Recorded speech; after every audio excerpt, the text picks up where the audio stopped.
पांचवें टेस्ट के शुरू होने से पहले ही हार गया इंग्लैंड। आप सोच रहे होंगे यार ये मैं क्या बोल रहा हूं, लेकिन वास्तविकता यही है।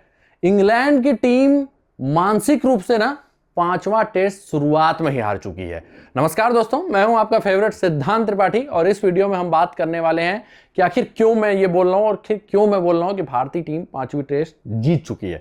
तो स्टार्ट करते हैं वीडियो, लेकिन उससे पहले क्या करना है, वीडियो कर देना है जल्दी से लाइक और शेयर। आप लोग का प्यार और समर्थन मिलता रहता है तो काफी अच्छा लगता है। उसके अलावा जो भी नए यूजर्स हैं, चैनल सब्सक्राइब करके बेल का आइकन जरूर प्रेस कर दीजिएगा, जिससे आप लोग को टाइमली नोटिफिकेशन मिलता रहे।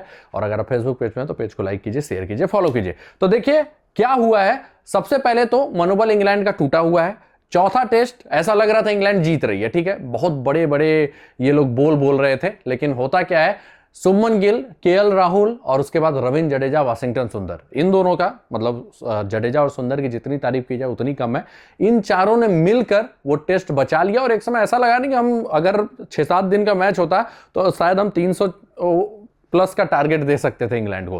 तो उससे इनके गेंदबाजों का मनोबल पूरी तरह से टूट गया था और उस जो टेस्ट में वो जो पारियां थी ना, उससे इंग्लैंड को जानते हैं क्या घाटा हुआ। इंग्लैंड ने अभी अभी प्लेइंग 11 का अनाउंसमेंट किया है, ठीक है, और उसमें इनके टीम के 2 सबसे इंपॉर्टेंट प्लेयर कौन कौन, बेन स्टोक्स जो कि कप्तान है और इवेंट टीम के सबसे बेहतरीन गेंदबाज इस सीरीज में ना वही दिखाई दे रहा था। मतलब वही लग रहा था कि कुछ चांसेस क्रिएट कर रहे हैं, लगातार भारतीय बल्लेबाजों को प्रेशर पे रख रहे थे। और दूसरे गेंदबाज जो थोड़ा रंग में दिखाई दे रहे थे वो थे जोफ्रा आर्चर।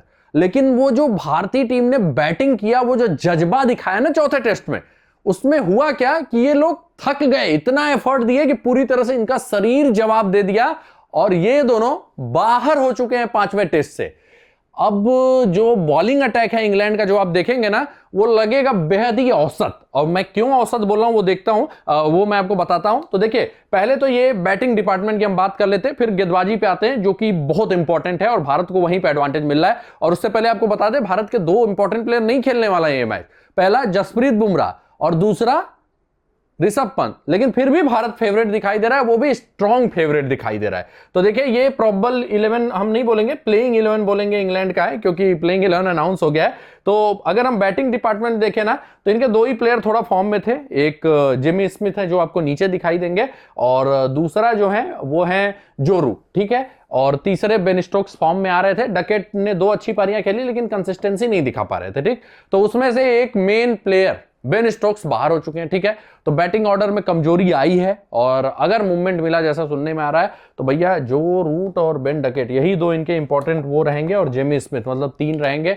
नहीं तो बैटिंग में उतना दम नहीं है, लेकिन फिर भी बैटिंग इनकी ठीक ठाक है। क्यों मैं बोल रहा हूं, क्योंकि जब आप गेंदबाजी देखेंगे ना तब आपको असली मजा आएगा। तो देखिए, इनका जो गेंदबाजी अटैक है वो है ओक्स, गस एटिंगसन, जेमी ओवर्टन, जो स्ट्रॉन्ग। अब इनके बारे में हम थोड़ा विधिवत बात करते हैं, क्योंकि यही डिपार्टमेंट इंग्लैंड को भयंकर कमजोर कर रहा है। तो जब आप देखेंगे ना, तो सबसे पहले क्रिस ओक्स की बात कर लेते हैं। ऐसा लग रहा था कि भैया इंग्लैंड में ओक्स, कई बार बोला गया कि एंडरसन और ब्रॉड से भी खतरनाक होते हैं, ठीक है, लेकिन इस दौरे पे काफी लंबे चोट के बाद आए थे और वो इंपैक्ट आया ही नहीं।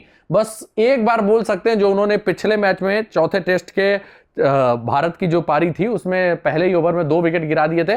बस उस समय ओक्स थोड़ा दिखाई दिए कि नहीं, ओक्स जैसा परफॉर्मेंस कर रहे हैं, नहीं तो ये पूरी तरह से फ्लॉप चल रहे हैं। गेंदबाजी एकदम रद्द और बल्लेबाजी का तो पूछो ही मत। जो बल्लेबाजी में ये लगातार 30-40 बनाते थे वो भी नहीं दिख रहा है। तो ये पूरी तरह से आउट ऑफ फॉर्म है गेंदबाजी अटैक में, और इन्हीं को पेस अटैक को लीड करना है, ठीक है। तो एक out of form player pace attack को लीड करेगा। अब दूसरे आते हैं गस एटिंगसन। हालांकि इनका जब आप रिकॉर्ड देखेंगे तो आपको लगेगा यार बड़े तगड़े गेंदबाज हैं, इतना विकेट पर टेस्ट मैच में लेते हैं, कम ही खेले हैं, लेकिन मोस्ट ऑफ द मैचेस ना वेस्ट इंडीज के अगेंस्ट हैं, कमजोर टीमों के अगेंस्ट है, तो विकेट इनको मिला हुआ है, ठीक है। और इनके साथ बड़ा दिक्कत क्या है, ये पेस एंड बाउंस के लिए जाने जाते हैं, मूवमेंट भी कराते हैं, इवन बैटिंग भी कर लेते हैं, लेकिन बड़ी दिक्कत क्या है, ये भी इंजरी से आ रहे हैं, लंबे इंजरी से। और अभी क्या था, जब इंग्लैंड ने इनको स्क्वाड से रिलीज किया, ये लास्ट 2 मैचों में भी स्क्वाड में थे, लेकिन इंग्लैंड ने इसलिए प्लेइंग 11 में शामिल नहीं किया क्योंकि इन्होंने डोमेस्टिक मैचेस भी नहीं खेले थे, ठीक है। तो इंग्लैंड को खुद नहीं मालूम था कि ये पूरी तरह से फिट है कि नहीं, 5 दिन गेंदबाजी कर पाएंगे कि नहीं, तो इनको डोमेस्टिक खेलने के लिए रिलीज किया गया। तो वहां पर इनके साथ हो गया बड़ा भयंकर खेल। क्या हुआ ना कि इनको मेन टीम में शामिल ही नहीं किया, सरे ने इनको सेकंड 11 में जगह दी। सेकंड 11 में जानते कब जगह दी जाती है? जब इनके 11 मतलब फिक्स रहते हैं, एक मेन टीम बना दी जाती है, जो बचते हैं उनको सेकंड 11 में जगह दिया जाता है। तो सरे अपने कॉम्बिनेशन को डिस्टर्ब नहीं करना चाहता था, तो गस एटिंगसन को सेकंड 11 में पुश कर दिया। मतलब वहां पे लो लेवल के बल्लेबाज थे, थोड़ा कम टैलेंटेड बल्लेबाज थे, और वहां पे भी एटिंगसन कुछ खास नहीं कर पाए। वहां पे केवल इनको 3 विकेट मिले, ठीक है। मतलब इनका भी फॉर्म गड़बड़ चल रहा है, अभी मैच प्रैक्टिस उतना है नहीं, और अभी सेकंड 11 के खिलाफ खेल के आए, तो इन पे भी अभी हम उतना भरोसा नहीं कर सकते। तीसरे नंबर पे आते हैं ओवरटन, जो कि टेस्ट में उतने ज्यादा विकेट टेकर नहीं है, और इनका भी बॉलिंग परफॉर्मेंस डाउन चल रहा है इस समय, ठीक है। तो ओवरटन के लिए भी दिक्कत है। और फिर आते हैं जोशुआ टोंग। अब इनके साथ क्या है, ये पेस एंड बाउंस तो है इनके पास, लेकिन सबसे बड़ी प्रॉब्लम जोशुआ टोंग के साथ ये है कि इन्होंने केवल और केवल भारतीय टेलेंडर्स को परेशान किया हुआ है। मतलब मेन बल्लेबाजों के अगेंस्ट इनकी पिटाई हो रही है, वो जब टेलेंडर्स आ रहे हैं ना, तो ये जरूर बंडल्स में विकेट ले रहे हैं, लेकिन मेन बल्लेबाजों पर इनका इंपैक्ट ज्यादा नहीं रहा है। तो इनका पेस अटैक पूरी तरह से बर्बाद दिखाई दे रहा है। वो अलग बात है कि फॉर्म में आ जाएं एकाएक, या पिच एकदम इनके मुफीद हो जाए, लेकिन पेस अटैक में ना ज्यादा दम नहीं है। भारत में बुमराह नहीं है, लेकिन सिराज फिर भी अच्छी गेंदबाजी कर रहे हैं। आकाशदीप ने खूब परेशान किया हुआ है इंग्लैंड वालों को, तो भारतीय पेस अटैक इनसे ज्यादा अच्छा दिखाई दे रहा है। बल्लेबाजों में भारत के बल्लेबाज ज्यादा अच्छे फॉर्म में, इनफैक्ट जिन पे हम उतना भरोसा नहीं करते, जडेजा, सुंदर, वो मैच विनिंग पारियां खेल रहे हैं। तो भैया भारतीय टीम ना फॉर्म फेवरेट दिखाई दे रही है इस मैच में, और इनके पास अब स्टोक्स भी नहीं रहेंगे, जो बीच बीच में विकेट ले रहे थे, जिनके कारण इंग्लैंड थोड़ा दम भर रहा था लास्ट के 2-3 टेस्ट मैचों में, वो भी नहीं है।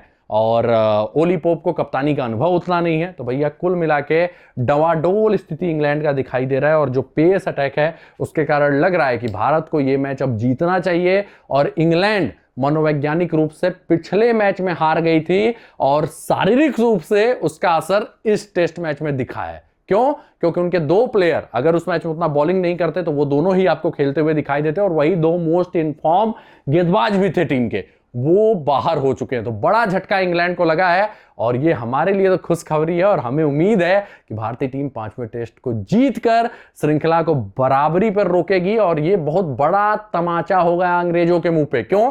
क्योंकि हमारी टीम अनुभवहीन थी, एक अनुभवहीन कप्तान था हमारे पास, और उसके बाद जाकर अगर हम इंग्लैंड को बराबरी पर रोक लेते हैं ना, तो ये एक जीत से भी बड़ी क्या होगा, यादगार अचीवमेंट होगा, क्योंकि हमने उम्मीद ऐसा नहीं किया था। लेकिन इस समय लग रहा है थोड़ा सा, अगर हमारा भाग्य अच्छा रहता तो हम सीरीज में आगे भी रहते। तो इस समय हमारी टीम काफी फेवरेट दिखाई दे रही है। कमेंट करके बताइएगा कि भारतीय टीम फेवरेट है कि नहीं। मिलते हैं अगले वीडियो में कुछ नए अपडेट के साथ। धन्यवाद। जय हिंद, जय भारत।